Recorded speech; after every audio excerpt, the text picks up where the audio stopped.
নমস্কার, 7 নিউজ নেটওয়ার্কে আপনাদের স্বাগত। পুকুর সংস্কার করতে গিয়ে চক্ষুচড়ক গাছ উদ্ধার হলো প্রাচীন যুগের একটি পাথরের মূর্তি। আর এই ঘটনা জানাজানি হতেই শোরগোল পড়ে যায় গোটা গ্রামে। গোমর্থা এলাকার বাসিন্দারা ভিড় জমান প্রাচীন ওই শিলা মূর্তিটি দেখতে। সূত্রের খবর, এদিন রাতে উত্তর দিনাজপুর জেলার রায়গঞ্জ থানার শীতগ্রাম গ্রাম পঞ্চায়েতের গোমর্থা এলাকার বাসিন্দা নজরুল ইসলামের পুকুরের মাটি খোঁড়া হয় জেসিপি দিয়ে। পরের দিন সকালে ওই পুকুরের মধ্যে মূর্তিটি দেখতে পান কয়েকজন স্থানীয় বাসিন্দা। সঙ্গে সঙ্গে মূর্তিটিকে পরিষ্কার করে তুলে নিয়ে গিয়ে রাখা হয় নজরুল ইসলামের বাড়িতে। প্রথমে মূর্তিটিকে গ্রামেই রেখে দেওয়ার ভাবনা থাকলেও পরে স্থানীয় বাসিন্দাদের মারফতই খবর পৌঁছয় রায়গঞ্জ থানায়। খবর পেয়ে ঘটনাস্থলে পৌঁছে প্রাচীন ওই মূর্তিটি উদ্ধার করে থানায় নিয়ে যায় পুলিশ। ওই পুকুরে আরো কোনো মূর্তি রয়েছে কিনা, উদ্ধার হওয়া মূর্তিটি কিসের এবং কত বছর আগে তা জানবার চেষ্টা শুরু করেছে রায়গঞ্জ থানার পুলিশ। আগ্নেয়াস্ত্র সহ এক যুবককে গ্রেপ্তার করল প্রধাননগর থানার পুলিশ। ধৃতের নাম এমডি জব্দুল হোসেন। ধৃত ওই ব্যক্তি জয়গার বাসিন্দা হলো কর্মসূত্রে শিলিগুড়ির মাটিকাড়ায় বিশ্বাস কলোনিতে থাকে। গোপন সূত্রে পুলিশের কাছে খবর আসে যে চম্পাশাড়ি এলাকায় আগ্নেয়াস্ত্র সহ এক যুবককে দেখা গিয়েছে। সেই মতো অভিযানে নেমে ওই যুবককে আটক করে তল্লাশি চালাতেই তার কাছ থেকে উদ্ধার হয় আগ্নেয়াস্ত্র সহ একটি তাজা কার্তুজ। এরপরেই তাকে গ্রেপ্তার করা হয়েছে। পুলিশ সূত্রে খবর, এর আগেও বিভিন্ন অপরাধমূলক কাজের সঙ্গে যুক্ত ছিল এমডি জব্দুল ওরফে রাহুল। আজ ধৃতকে শিলিগুড়ি আদালতে তোলা হয়।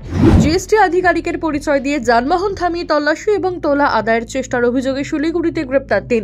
দীর্ঘদিন ধরেই বেশ কয়েকবার পুলিশের কাছে এই বিষয়ে খবর আসছিল। এদিন শিলিগুড়ি মেট্রোপলিটন পুলিশের নিউ জলপাইগুড়ি থানার পুলিশ অভিযান চালিয়ে শিলিগুড়ির ফুলবাড়ি টোল গেট এলাকায় একটি সাদা গাড়িতে জিএসটির বোর্ড লাগিয়ে তিন যুবককে তোলার সময় হাতে নাতে ধরে ফেলে। ধৃতদের নাম শুভজিৎ ঘোষ, রূপেশ তির্কি ও পার্থ ঘোষ। এরা সকলেই বাগডোগরার বাসিন্দা। এই চক্রে আর কেউ জড়িত রয়েছে কিনা তার তদন্ত করে দেখছে নিউ জলপাইগুড়ি থানার পুলিশ। মুর্শিদাবাদ জেলায় গুলি, আগ্নেয়াস্ত্র, তাজা বোমা উদ্ধার যেন নিত্য নৈমিত্তিক ঘটনা হয়ে দাঁড়িয়েছে। মঙ্গলবার রাতেও শামশেরগঞ্জের নামোচাচন্ড এলাকার আমবাগান থেকে উদ্ধার হলো বালতি ভর্তি তাজা বোমা।